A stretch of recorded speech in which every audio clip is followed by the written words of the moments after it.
Menor. 26 minutos pasan de las 10 de la mañana en todo el país. Probablemente esta nota que vamos a hacer ahora, hace algunos años no lo hubiésemos hecho, porque hablar en los medios de comunicación sobre el suicidio estaba o se pensaba que era algo que estaba mal, que mejor no hablar del tema porque hablarlo podía generar un efecto contagio y que eso podía ser contraproducente.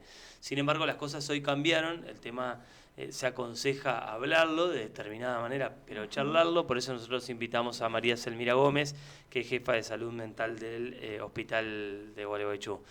¿Cómo andas, María? ¿Todo bien? Gracias por venir. Gracias a ustedes. Hola. Bueno, Hola. es así. Digo, antes no se hablaba, hoy lo que se recomienda es que lo charlemos al tema. Sí, pero como vos decís, tiene que ver con cómo, ¿no? Hablar del tema. Una cosa es poder hablar de distintas y desmitificar distintas cuestiones, y otra cosa es informar. Y cómo informar cuando pasa o hay un intento de suicidio de alguna persona o hay un hecho de suicidio de una persona. Son cosas distintas. Este efecto de contagio que vos decís tiene que ver más con el comunicar y cómo comunicar a través de los medios de comunicación cuando ya el hecho se consuma, ¿no? O cuando hay un intento grave.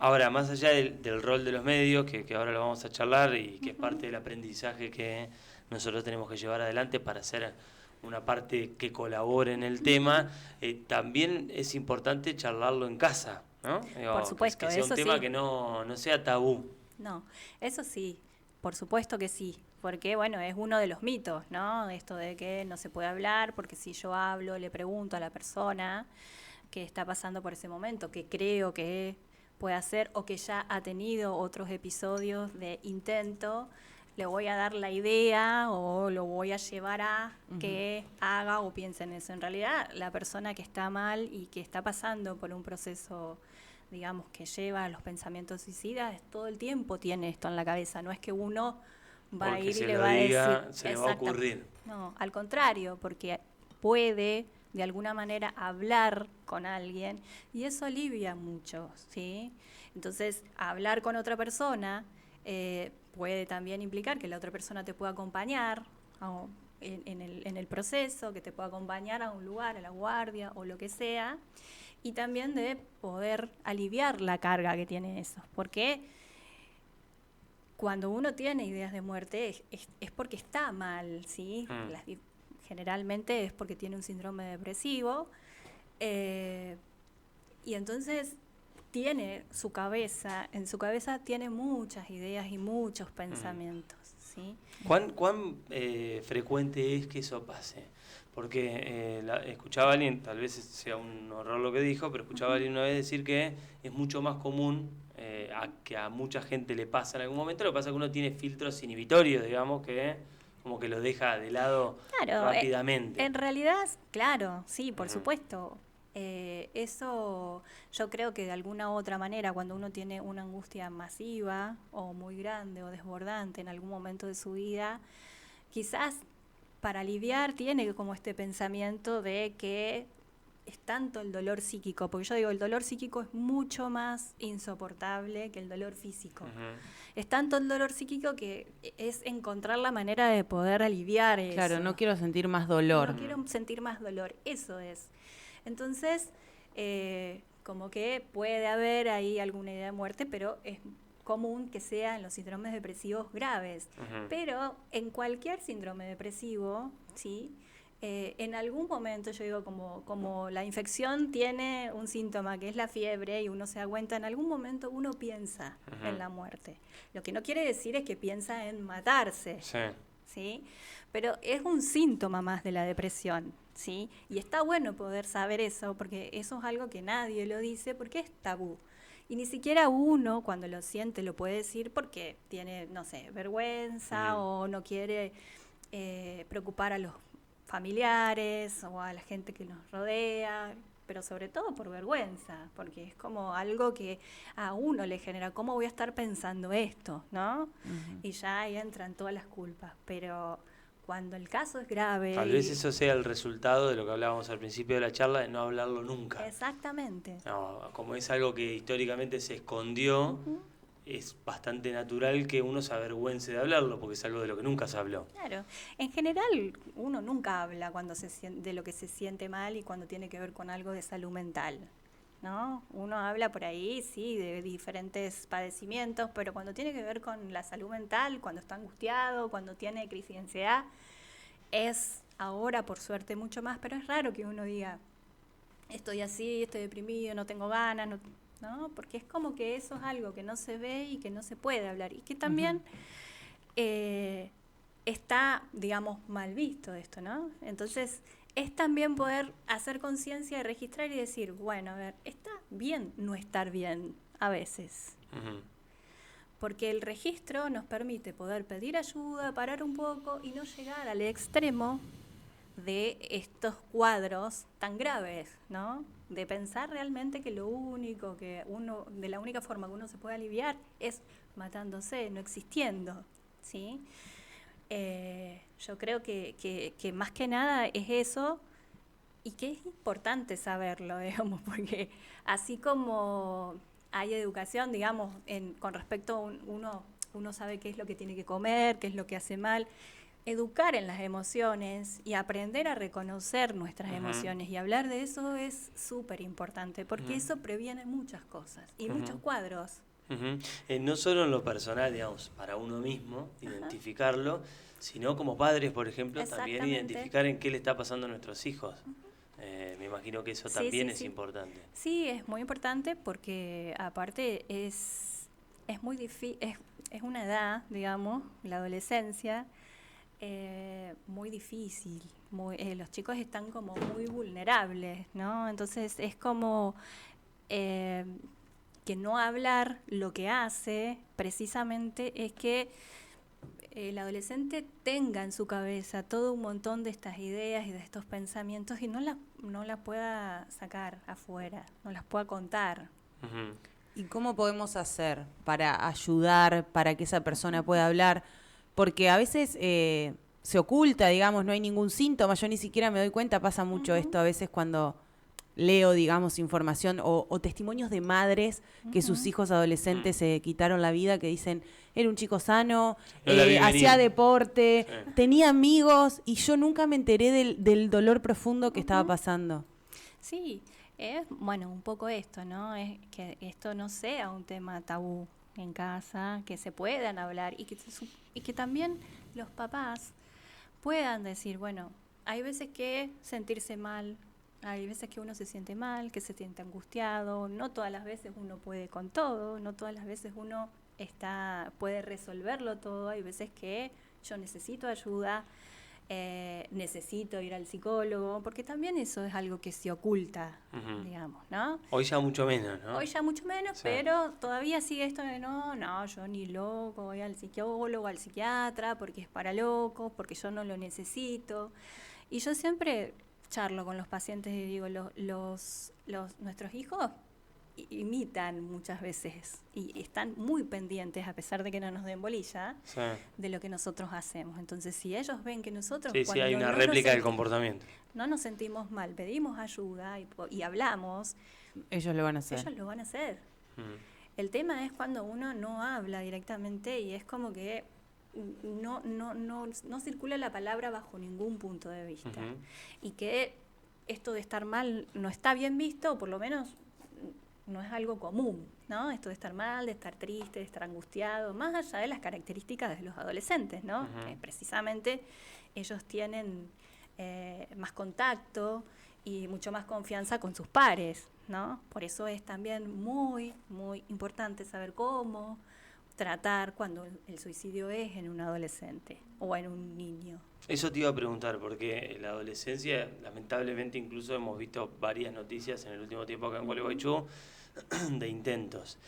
En la niñez eso puede aparecer, porque hace poco veía la carta que escribió un nene, se hizo muy viral un video de una madre en Estados Unidos filmando a su hijo diciendo, tengo que filmarlo para que me entiendan, con el chiquito diciendo no quiero vivir más, me pelean en la escuela, la estoy pasando mal. Digo, son imágenes desgarradoras. Digo, ¿en qué edad se puede manifestar? Digamos, ¿en qué edad aparece eso? No, sí, puede aparecer. No es común. Ahora es mucho más común y es preocupante, digamos. No era común que en niños a partir de los 5, 6, 7 puedan explicar esto. Sí. Más que nada a partir de la edad escolar, que es cuando tienen, digamos, un poco más de contacto y relación con los demás. Pero no es común ahora. Lamentablemente es mucho más común.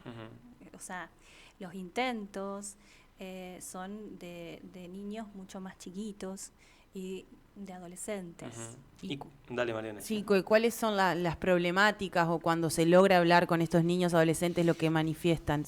¿Es muy variado? Sí, es muy variado. Sí, depende del caso. Pero el bullying es un caso sí, por súper supuesto presente. que sí. Porque ¿Y los colegios están preparados, María? Y no sabría decirte, habría que preguntarlo a los colegios, ¿no? Pero creo que es algo que... Porque a mí la sensación que me da, sin hablar de colegios en particular, sino yendo a lo general, es que no se le da la importancia que el tema tiene. Digamos, que los colegios no están preparados para afrontar el tema del bullying, por ejemplo, en las escuelas, como deberían. Y no, insisto, no es un colegio u otro, sino en general. Me da la sensación de que uno imagina que podría haber un cuerpo de psicólogos trabajando, o debería haber un cuerpo de psicólogos trabajando en el colegio, que los docentes deberían tener capacitaciones puntuales respecto de estos temas para identificar situaciones y saber cómo manejarse, y me da la sensación que muchas veces es un tema que sigue siendo tabú, o que se sigue corriendo y no se habla como se debe. Sí, por supuesto, pero desde ya que el bullying siempre existió y eso no llevaba a los chicos a querer matarse, digamos, es como más compleja la situación, no es que es eso sí o sí va a provocar que el chico se quiera suicidar, ¿no? O que tenga pensamientos de muerte o se intente suicidar. Seguramente también le pasan otras cosas, ¿no? Pero sí es verdad que es algo que es importante abordarlo y saber cómo abordarlo, porque no es esto de no vas más o reunión de padres, llamar al padre del otro y enfrentarse ni nada, sino es poder trabajar con los chicos. Y eso es un trabajo que, digamos, eso se puede hacer a nivel profesional. Sí, se debe hacer, ¿no? Alguien me daba hace un tiempo hablaba con alguien que me dio un parecer que me pareció muy interesante. Él me decía, cuando nosotros, alguien un poquito más grande que yo, me decía, cuando nosotros éramos chicos, el bullying estaba en un lugar, en el colegio, por ejemplo. Pero después vos ibas al club y eras independiente, digamos. Ahí tenías otro espacio, otros vínculos, ocupabas otro lugar. O si no ibas a alguna otra actividad, no sé, a estudiar algún idioma. Hoy el bullying con las redes sociales está desde que te levantás hasta que te acostás. Te persigue permanentemente. Tremendo. Sí. Y eso tal vez es lo que genere esto que vos decís, es que antes los chicos tenían la posibilidad de escape en algún momento de su día y que hoy son rehenes del bullying. Sí, no sé si rehenes, pero sí es que producen mucho daño por esto de las redes sociales, como vos decís. O los grupos de WhatsApp que excluyen a uno, hacen un grupo de WhatsApp para hablar mal del otro. Sí, o cuando publican fotos, ¿no? Cosas privadas, personales, del otro, para ridiculizar, ¿no? Y eso se viraliza enseguida. Eso es lo que tiene, digamos, la cuestión de las redes sociales. Y eso en un adolescente, en un chico, es tremendo. Capaz que para nosotros no tanto, pero sí, mucho. Pero para un adolescente es catastrófico. Porque el adolescente vive a través de sus amigos y de sus pares. Sí.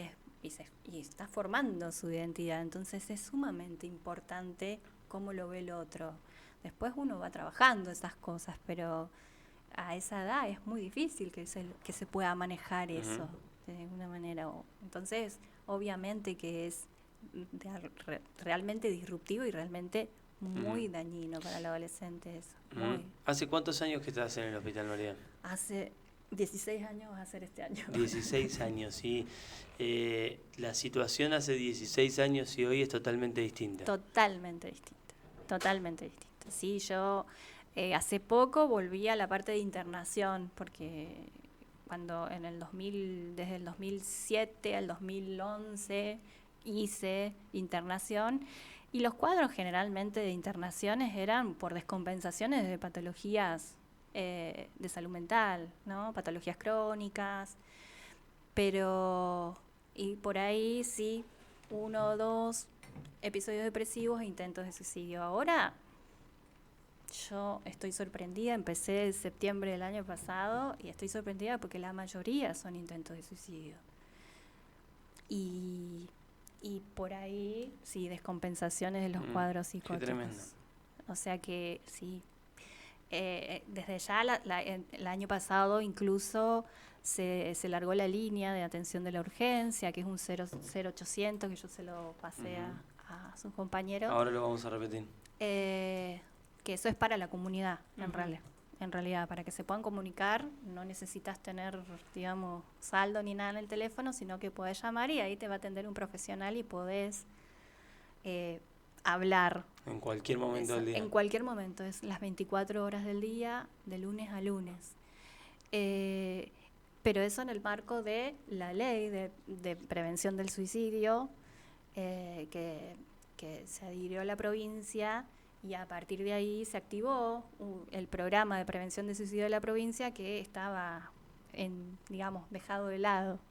Entonces, a partir de ahí se hizo, por ejemplo, la notificación obligatoria de los intentos de suicidio.